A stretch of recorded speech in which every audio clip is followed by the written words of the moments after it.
If I could have everybody's attention here in the media center, it's my pleasure to introduce to you somebody who really needs no introduction. Jeff Gordon, driver of the number 88 Nationwide Chevrolet for Hendrick Motorsports. Race car driver, worldwide traveler. I mean, you were in France, then Indianapolis, and then Mexico, and then Pocono.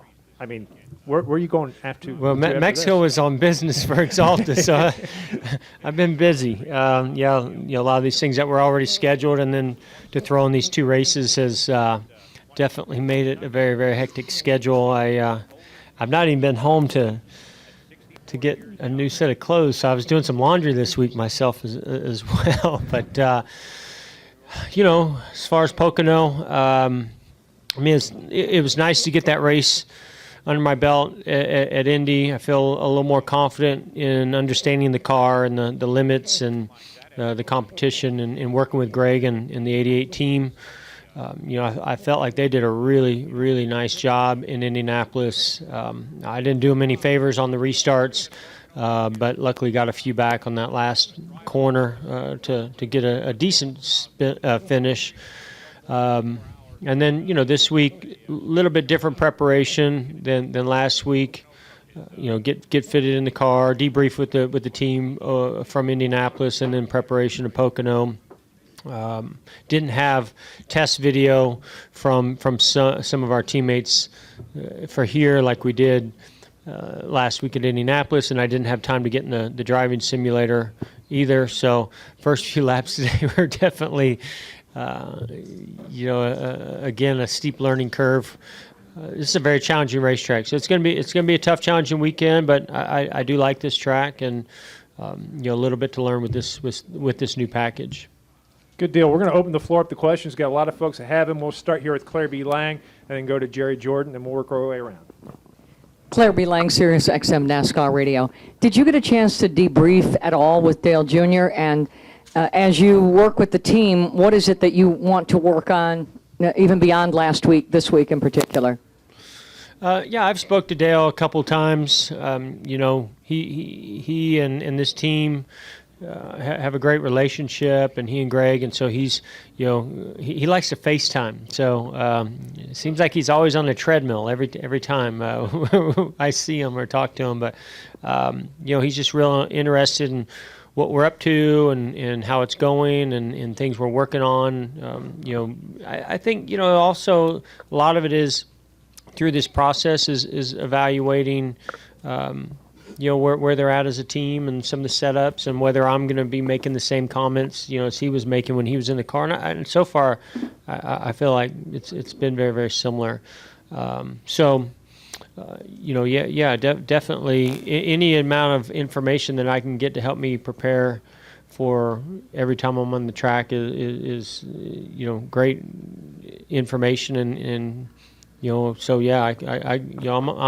asking everybody questions, just trying to get up to speed everywhere we go, including Dale. Go next to Jerry. Jerry Jordan, Performance Racing Network, Kicking the Tires. Jeff, last week, Dale talked on his podcast about this process was taking longer than he anticipated.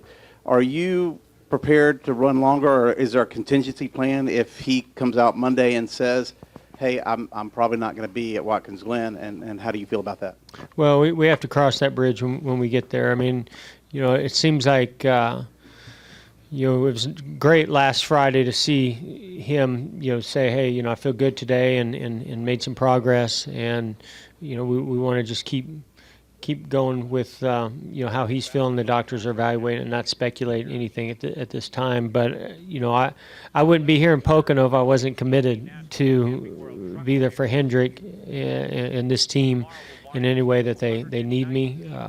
I think that there's a balance between trying to make this transition. And first of all, you want Dale to have the comfort of knowing that somebody's there for him. He doesn't have to worry about that aspect of it through this process, and just get well at the pace that's the right pace to do it. So nobody's putting any pressure or time frame on that. He may be putting it on himself more than anybody else. Then there's the side of who's the best person to be in the car to get the most points. And then there's the the sponsorship, side of it as well. So far, that from what Rick is telling me, that seems to be me. So that's why I was at Indy, and that's why I'm here. I thought Alex Bowman did an excellent job at New Hampshire, and I tell you, after going through what I went through at Indy, I have a much greater appreciation for him, because that was one of the toughest things I ever did. And not just getting in the race car after 8 months, but trying to fill in for Dale Earnhardt Jr., knowing the kind of attention that it gets. My heart was beating out of my chest because of the pressure and the eyes that were on you, as much as just not being in the car. So, great job to Alex. But, I'll be here as long as they need me. I say that very loosely. Jeff, Rick Bonnell with the Charlotte Observer. Two quick things. One, you mentioned restarts several times. Brad brought up this morning that he thinks now with the double file starts that restarts have become more of a specialty and a higher emphasis. I wondered if you agree with that and you had any thoughts about that. And also, since you mentioned how tired you were at the end of the race the other day, I just wondered. I wasn't tired. I was hot. Okay. Well, then there's a difference. Okay. Did it take you? I guess what I was asking is, did it take you longer to get back from the fatigue of that race than it might have a year ago? I've been quite surprised, honestly, with how it's gone. I got some texts from a lot of drivers this week talking about, oh man, how you feeling? Came back to the hottest race of the year. How'd that go? And the hydration system that I have had for years, that was in the car, the cooling system upgrades that they had at the 88 team, that was blowing the air in my helmet.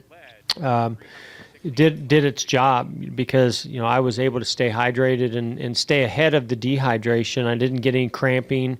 I did get hot. I didn't feel like the air was cooling me as much as I wanted to the second half of the race. But because I stayed up on the hydration, and I drank every drop that was in there. The red flag didn't help. It was really, really hot when that red flag came out.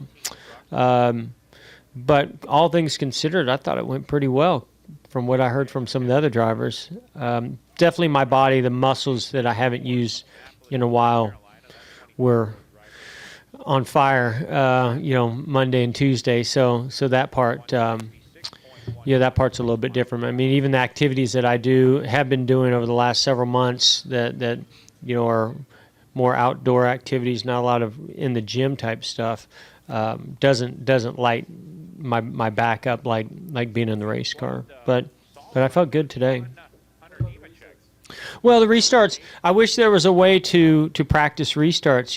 We go and test race cars, but we don't test restarts. Ever since the double file restarts have come into play, it's changed the sport and the game in a big way. And some are better at it than others. I don't know. And let's clarify, a restart is not getting to fourth gear. A restart is going through turn 1, turn 2, turn 3, turn 4, the first few corners in the lap, and being on the outside or inside. It's not about going up through the gears. That part is pretty easy. I feel like I do that as good or better than anybody. But it's what happens when you get to the turn and how you are aggressively picking lines and making moves and making up positions. And also, I don't think you can evaluate the leader either. The leader has control of it. They made a bigger restart box, only helps the leader, which is a good thing. I think the leader should be in control of that. Before, it was almost too small, and it was giving the others around him an advantage.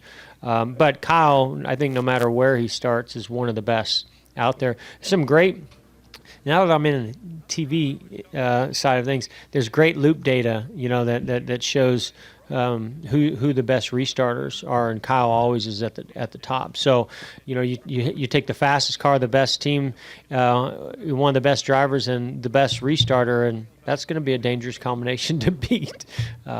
It's something I wish I was better at. Some of it, I felt like was some handling characteristics and air pressure in the tires, but a lot of it was just me needing to do a little bit better job paying attention to where the runs were coming from behind me, or trying to get the runs ahead of me. Okay, we're going to go to Bob, and then to Brian, and then to Dustin, and then to Dom. Bob Pockris, ESPN. You kind of touched on this, but how is your back feeling, and just health-wise and back-wise? Do you feel like you can, if needed, continue racing? Is In other words, is your health and physical condition going to be any sort of factor in whether you continue? I mean, I fought through it the last few years. I could fight through it longer if I had to. I prefer not to. I mean, I'm looking at this as a very temporary thing. I'm really more excited right now about my engagement at Hendrick Motorsports and helping Rick and Doug Ducard and Ken Howes and Marshall Carlson and everybody there at trying to find out where we can be better, how we can be more competitive in that role in those meetings, more so than driving the race car. But being in the race car does help me do a better job with that as well. Brian? Jeff, Brian Nelson with MRN. I believe last week you mentioned the goal here is to help Dale out when he returns, and then you mentioned a few minutes ago about the team trying to interpret your feedback versus how they perceive Dale might give feedback. So how will you measure your success over these few weeks in the car? If you go out and win on Sunday, is that the end of it, or do you have to look past that some few weeks to see if Dale, is better when he returns? Well, I think what this is like for the team is getting a second opinion. And I think every driver out there sometimes would like to have a second opinion of their setup or their car. To me, if I'm saying the same things that Dale's saying, if you're seeing the same results in qualifying, let's say, then there's obviously some things that need to be worked on besides behind the driver, behind the wheel. I mean, it's going to be a very difficult thing for me to evaluate because not being in the car enough. I mean, like today we had limited practice because of the weepers, and that I needed every lap that I could get as much time as possible to give a fair assessment of where we're at. But I'm keeping my fingers crossed for weather tomorrow, and I didn't make a great lap in qualifying run. The one run that we had today, I clipped the apron down to 1, so I think we have more speed in the car than that.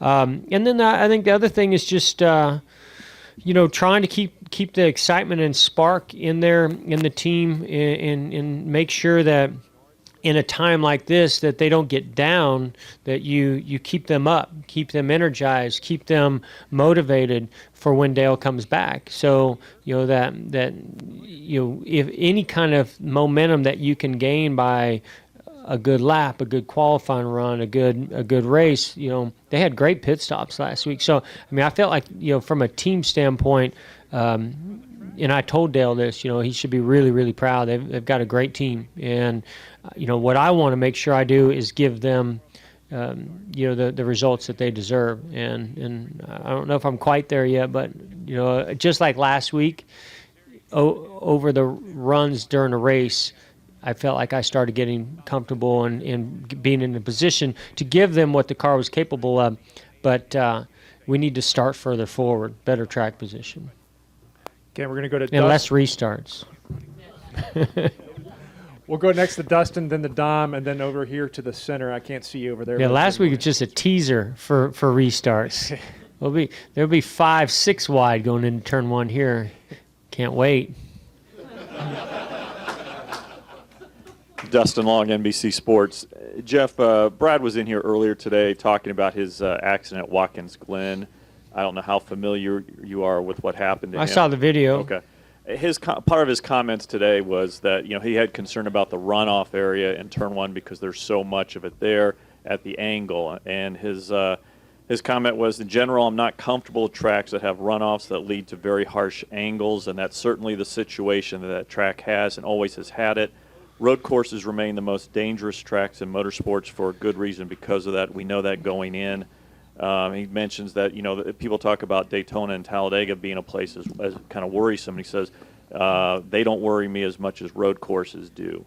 Do you kind of share some of the same feelings of Brad does in regards to road courses and Watkins Glen in that turn 1 in particular? Well, the yes and no. I mean, I think there's no doubt that on a road course, it's hard to create the best ways to absorb impacts of of these angles and things, especially when you have a track that has a set of corners that we don't use. And so we're shortening up the circuit, and we have some of that at Sonoma, we have some of that at Watkins Glen. But the first thing is to not have a brake failure. To me that's a bigger concern, is to make sure there's no brake failures. And I have some concerns with this, with the aero package, being less downforce, less drag, and a new surface like Watkins Glen. You're going to be driving in the corners much deeper and using a lot more brakes, and we've already seen brake temps being an issue at some of the tracks this year. So, I'd be concerned with that. But all I can tell you is Watkins Glen is 100% or 200% safer now than it was when I first started racing there. I was there when Tommy Kendall had his wreck in the GTP car, and I can tell you that they've made huge strides in how impacts are absorbed and those angles and those runoffs. So, I think all things considered, what he went through, I think to see him walk away and for it not to be worse, I thought that was actually something that needed to be applauded as well. But can we do better? Absolutely, always. And every track needs to be evaluated each time we go there and find areas that it can be improved. But I don't know if we're in a position where we shouldn't be going to these racetracks. Go next to your left to Dom. Dominic Artigo on the RacingExperts.com. So for your fans, for Junior's fans, and for fans of Hendrick Motorsports, what's the likelihood we would see merchandise reflecting the last couple of weeks be made, like a die-cast or a T-shirt? Zero chance. Not produced by us. We consciously made an effort that there wasn't going to be Gordon on the car anywhere. That it's not about that. I just have too much respect for what Dale is going through and what and this is, you got to understand that while there's a lot of fans that are excited about this and there's some good storylines, there's a lot of fans that thought they'd never see this before and having a hard time accepting it too. So, but beyond that, to me, it's just about, I am a fill-in driver for Dale Earnhardt Jr. It's as pure and simple as that, and there's no need to try to do any merchandising on that. Okay, go right in here in the middle. Zach Sterniola with the Pocono record. You had 2 races last year with the lower downforce package, and obviously last week at Indy. How did it feel once you got into the car today? What was it? Any huge difference from what you experienced here in the past? Well, this is a tough racetrack, so that part's the same. It hasn't changed. The fact that I went in the tunnel turn getting up to speed and almost wrecked told me that the package doesn't have quite as much grip as I was anticipating. It's tough, man. I mean, it's really, really tough. This is a big challenge for me. And on one hand, I'm excited about that I'm pushing myself to do this and taking on this challenge, and I'm proud of that. On the other hand, I'm sitting there going, I feel like I'm in the twilight zone, What am I doing? I walked in the debrief at Hendrick Motorsports on Tuesday, grabbed me a plate of food, sat down to do a driver debrief. I did not see that one coming. So it's been pretty strange and weird and awkward and fun, all mixed together. But I'm a race car driver, and I take it serious, and I'm more focused on putting good, solid laps together and getting good speed out of the car. And in my opinion, I didn't do a good enough job of that today so far. Right here on the side. Jeff McIntrilla with the Lebanon Daily News. And not only are you handling the pressure of kind of getting back into the car since you haven't been in there in such a long time, but of course Dale's been sliding in the standings and now finds himself on the outside looking in. So how do you kind of deal with all that as you've been going through these last 2 weeks? Well, that's a big priority for me is some of what I think I mentioned this at the end of last week's race and probably didn't put it in the best words, but on those double file restarts, I was trying to balance out risk versus reward because let's say it was a 1 or 2 race off thing and I had nothing to lose and just could go wide open, get crazy and do some crazy things on restarts and maybe make up some spots to get in the top 10 or top 5 or whatever. But I'm trying to get them, keep them solidly in the points from an owner standpoint. and you know that's important to Hendrick Motorsports, important to this team, and so. You know, in that sense, I think it was sort of mission accomplished. We didn't gain a bunch, but we didn't lose a bunch either. We gained on some and lost a few to some others. And so, you know, that's definitely a big part of the goal this weekend is to come out of here with a solid points day. Obviously, that's always the case. You want to get the best finish you can. But, you know, I also can't just go do anything kind of crazy and silly and cause this team to lose a bunch of points either. Go next to Dan. Dan Gelston, the Associated Press. Jeff, what did you do with all your retirement gifts? Did you keep all of them? Are you drinking like 18 liters of wine at the blackjack table in your house? Are the ponies? That's a great idea for a photo shoot. I like ponies, that. Are the ponies parked next to the Bandolero? Yeah. I mean, did you keep stuff? Have you gone on any trips from that? Well, I'm that? kind of a hoarder when it comes to things like that anyway. So when somebody gives me things, you know, I'm the last to you know, I'm too maybe superstitious to give anything away or do anything with it. So I have a warehouse in North Carolina that all of those things are stored in. And one day, you know, when I look forward to going and revisiting those moments and those things and enjoying them. Nobody's ready for a bandolero in my family, so that hasn't happened. We've enjoyed the ponies. They've surprisingly went over well in the family, but you haven't done any blackjack or haven't drank any whiskey or wine or any of those things. So, well, I mean, I have, just not from the. I've drank plenty, but just not from the collection that I was given as a gift. Jeff, Jim Coles from the ABC affiliate here in the area. We talked about last week shaking off the rust. 8 months, it's not like riding a bike again. You come out, you talked about the restart issues and everything, but now you're at a track where you've won 6 times. No one has done it better than you or more than you here. What's your comfort level now that you got one under your belt, especially at a track where you've had a lot of success? Yeah, so for me, I do have confidence at this track, and I've gained confidence from running the race last week, and with the team, I feel comfortable with all of them.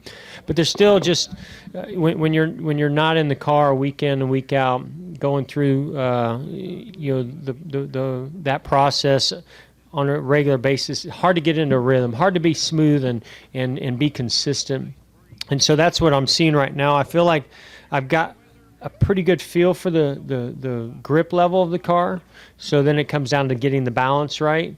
But because the inconsistency's there, so, you know, trying to understand how deep can I drive into the corner?